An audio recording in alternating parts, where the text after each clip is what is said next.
In the quiet halls of an English country mansion, a woman in a brown brocade dress glides silently down a grand staircase. Her face, barely visible, her presence, chilling. She's been seen by noblemen, servants, and even captured in what is considered the most famous ghost photograph in history. Welcome to Raynham Hall, home to one of the most enduring and terrifying legends in all of ghost lore, the Brown Lady. Located in Norfolk, England, Raynham Hall is a grand estate that has been home to the Townsend family for over 400 years. Surrounded by idyllic countryside, with its brick facade, ornate interiors, and sweeping staircases, the hall seems more suited for royal banquets than ghostly hauntings. But behind its elegant charm lies a darker past, a secret buried in the walls. And it all begins in the early 1700s with a woman named Dorothy Walpole. Dorothy Walpole was the sister of Britain's first Prime Minister, Sir Robert Walpole. In 1713, she married Charles Townsend, owner of Raynham Hall. But theirs was not a fairy tale romance. Charles Townsend was known to be jealous, possessive, and volatile. Rumors began to swirl that Dorothy had once had an affair before their marriage with a man named Lord Wharton. When Charles found out, some say he locked Dorothy away in Raynham Hall until she died in 1726 under mysterious circumstances. Official records list her death as smallpox, but some believe that was just a cover-up. Others claim she was pushed down the stairs.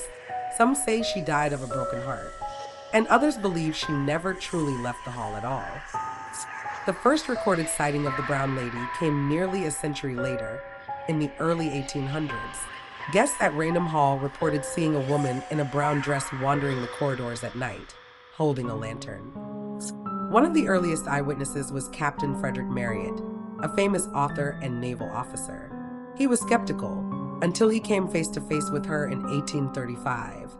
He and two other guests were walking through the halls when they saw a woman holding a lantern. Thinking it was a prank, Marryat jumped out, only to see the woman turn toward him, revealing a face with empty eye sockets glowing with a malevolent light. She drifted past him and vanished through a closed door.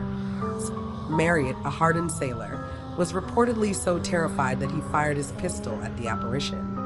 Until 1936, the legend of the Brown Lady was mostly built on stories. That changed one December morning. Photographers Captain Hubert C. Provand and Ender Shira were working for Country Life magazine, capturing images of Raynham Hall. As they set up for a photo of the grand staircase, Shira claimed to see a vapory form descending the steps. He shouted to Provand, who quickly removed the lens cap and took the shot. The result? A photograph that would shock the world. It showed a ghostly figure in a flowing gown, semi-transparent, gliding down the stairs. The image was published in Country Life and later in Life magazine, sparking global fascination. To this day, it is considered one of the most famous ghost photographs ever taken. And despite skeptics trying to debunk it as a double exposure or hoax, no one has ever conclusively disproved its authenticity. But of course, not everyone believes. Paranormal investigators, scientists, and skeptics have all examined the Brown Lady photo. Some suggest it was a long exposure combined with motion blur.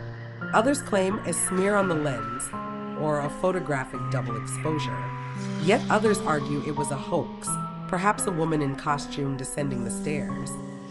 Expert quote, "There are oddities in the photo, yes, but no clear signs of tampering. For a hoax from the 1930s, it would have required remarkable technical precision." But even the skeptics admit there's something haunting about the photo, something unsettling, something unexplainable. The Brown Lady didn't disappear after 1936. In fact, more sightings have been reported over the decades by staff, visitors, and even children. One housekeeper reportedly fainted after seeing her glide through a wall. A guest in the 1960s claimed he saw her standing at the foot of his bed. Even today, Raynham Hall guides and caretakers admit something strange lingers in the air. Cold spots, flickering lights, unseen footsteps, and that unmistakable feeling of being watched. Was the Brown Lady truly Dorothy Walpole, doomed to haunt the place where she suffered and died? Or is she something older, something the land itself remembers? Perhaps she is a symbol of the silent suffering of women in history, those locked away, forgotten, and misunderstood. Or maybe, just maybe, she really is still there waiting, walking the halls, reminding us that some spirits don't rest easy. Whether you believe in ghosts or not, the story of the Brown Lady is more than just a tale of hauntings. It's a story about grief, injustice, and memory, about how the past never truly dies, and how a single photograph can keep a spirit alive for nearly a century. So if you ever visit Raynham Hall and the lights dim, and the air grows cold, you might want to look toward the staircase, because she might just be watching you too. If you enjoyed this deep dive into the legend of the Brown Lady, don't forget to like this video, subscribe to the channel, and hit that notification bell so you never miss another chilling tale from history. Have you ever seen a ghost? Tell us in the comments below. Thanks for watching, and remember, some stories refuse to stay buried.